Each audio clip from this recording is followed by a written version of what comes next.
Gracias, presidente.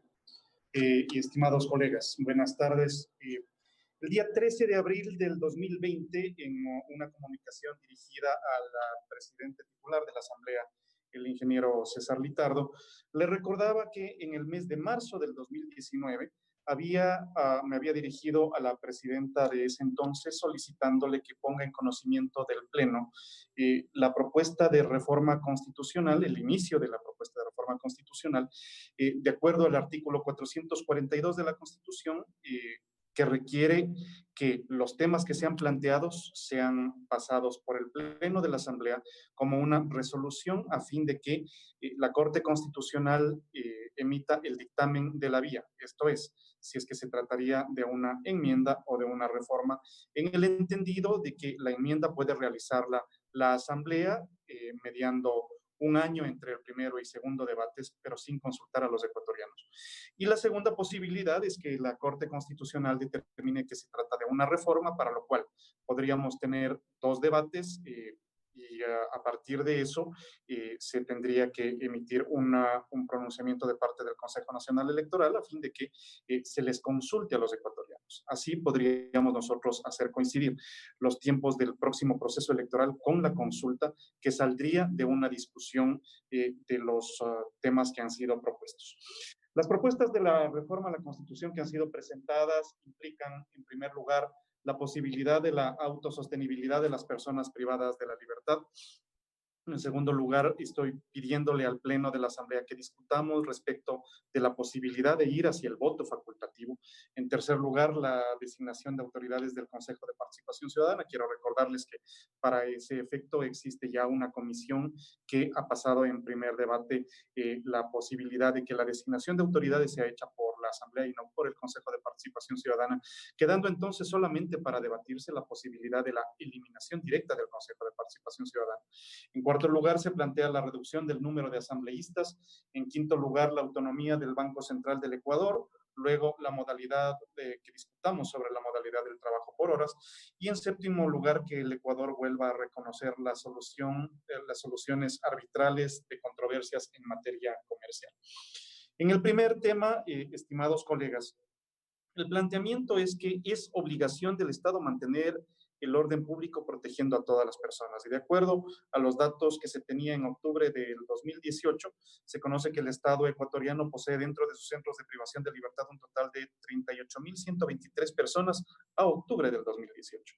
Cuando nos visitó el defensor público, 6 meses después nos informó que habían alrededor de 42.000 personas en los centros de detención, lo cual había llevado los niveles de hacinamiento a límites que no eran sostenibles en términos de garantizar un proceso de rehabilitación de las personas privadas de la libertad. Por eso, el planteamiento es que la Constitución diga que el Estado promoverá la implementación de políticas públicas que permitan a las personas privadas de la libertad autofinanciar estos derechos que la República del Ecuador les reconoce. Un poco la lógica es, hasta el momento tendríamos entonces alrededor de 42.000 personas cuyo sostenimiento está a cargo de las personas que se encuentran libres. Estamos planteando la lógica de un trabajo que permita, de acuerdo a las actitudes y aptitudes de las personas privadas de la libertad, cofinanciar el costo de su detención.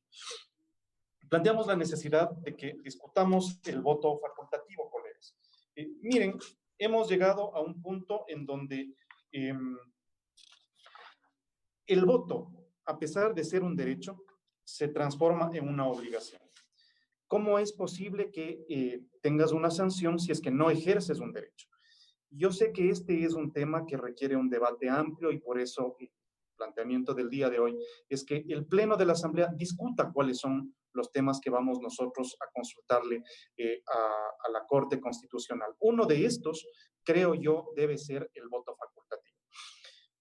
Cuando se hacía una consulta respecto de qué es lo que ha pasado con el voto facultativo, en el Instituto Internacional para la Democracia y la Asistencia Electoral decía que la obligatoriedad del sufragio se ha extendido en América Latina con sus propias particularidades. No obstante, según analistas y especialistas en esta materia, esa modalidad de voto tampoco ha significado ser la panacea para aumentar la participación. Vale la pena más bien llamar la atención sobre esto. en el mismo estudio hecho en 18 países, se concluye que es el empadronamiento la clave para el ejercicio del sufragio, no el voto obligatorio. De tal manera que las personas que deseen ejercer el voto se empadronen, y esto da una muestra de su voluntad de pasar a un mecanismo en donde se interesan por la política de sus respectivas repúblicas y, en nuestro caso, por una participación mucho más acendrada de los ecuatorianos en la toma de decisiones. Yo creo que este es uno de los temas que tiene que discutirse, porque hasta el momento el voto obligatorio ha aumentado el clientelismo y ha obligado a una participación ficticia, no deseada, que finalmente puede llegar a expresarse en un voto de rechazo que resulta altamente irresponsable. Les había comentado que en la propuesta original presentada el año anterior se le planteaba al Pleno de la Asamblea dos alternativas. La una, que vayamos hacia un proceso de reformas de las competencias de designación. Y la otra alternativa, la posibilidad de que discutamos la eliminación absoluta del Consejo de Participación. Para poder llevar a cabo la primera, se ha procedido de acuerdo a lo que sus proponentes así lo determinaron y hemos pasado ya en primer debate. Sin embargo, también en el seno de la comisión que está tratando las reformas constitucionales, nos habíamos planteado de que ese era un primer paso y que realmente valdría la pena que pongamos en conocimiento del Pleno también la posibilidad de consultar a la Corte Constitucional el mecanismo que nos permita ir hacia la eliminación del Consejo de Participación Ciudadana. Ese es otro de los temas que está en este momento en consideración de ustedes, estimados colegas.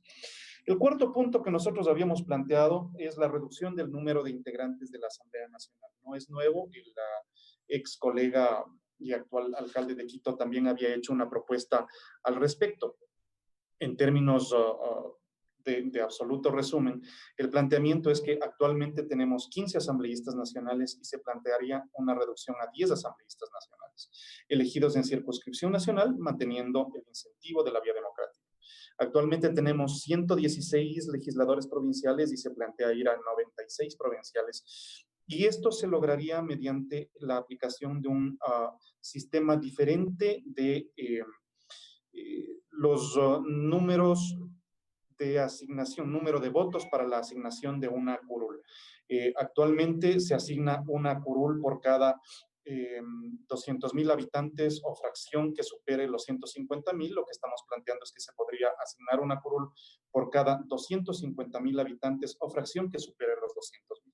Esto inicialmente le llevaría a la Asamblea a una reducción de alrededor del 20% de sus integrantes. Pero en caso de no tomar una decisión al respecto, en el censo que tiene que realizarse obligatoriamente cada 10 años, es bastante probable que se determine que la población en las provincias ha aumentado.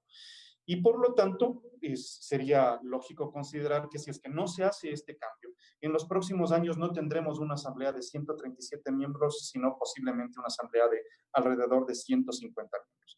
Creo que vale la pena que discutamos el mecanismo y el porcentaje de votos de habitantes que se requieren para este cambio. Respecto de cuál podría ser el ahorro en los costos de operación de la Asamblea en función de la reducción del número de integrantes, el valor que se ha calculado es de alrededor de $19,550,000. En el quinto punto se plantea la autonomía del Banco Central del Ecuador. En días anteriores hemos aprobado leyes económicas, una de ellas la del ordenamiento de las finanzas públicas, que persigue también este objetivo. Sin embargo, quiero llamar la atención de ustedes por lo siguiente. Una cosa es lo que diga la ley, y eventualmente con una mayoría de la Asamblea la ley podrá cambiar. Sin embargo, si es que nosotros como norma constitucional establecemos la autonomía del Banco Central del Ecuador en función de que el manejo de los recursos de los ecuatorianos y de la política económica del Ecuador no sea un tema de gobiernos, sino un tema de la República, y visto a largo plazo, tratando de evitar la injerencia política o utilizar los recursos del Banco Central para financiar los planes que el gobierno tuviera.